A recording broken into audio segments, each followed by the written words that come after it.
कशेडी बोगदा 4 दिवसानंतर वाहतुकीसाठी खुला।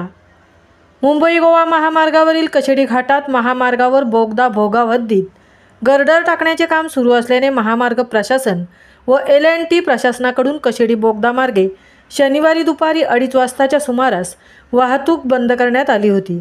कशेडी बोगदा मार्गे जाणाऱ्या नवीन मार्गावर गर्डर टाकण्याचे काम सुरू असल्याने वाहतूक जुन्या मार्गावरून वाहतूक कशेडी बंगला मार्गे वळवून चालू करण्यात आली होती। मात्र या मार्गावरील एका मार्गिकेचे गर्डर टाकण्याचे काम पूर्ण झाल्याने बुधवार रोजी रात्री 12 वाजता कशेडी बोगदा सर्व वाहनांसाठी खुला करण्यात आला असल्याची माहिती कशेडी महामार्ग पोलीस मदत केंद्राचे पोलीस हेड कॉन्स्टेबल शंकर कुंभार व श्री रामागडे यांनी दिली आहे।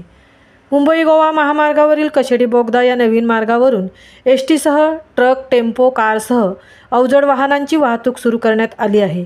कशेडी बोगदा मार्गे वाहतूक सुरू झाल्याने वेळेसह इंधनाची बचत होऊन प्रवासही सुसाट होत असल्याने सर्वच वाहन चालक या मार्गाने जाणे पसंत करतात। त्यामुळे या जुन्या महामार्गावरील रहदारी कमी झाली आहे।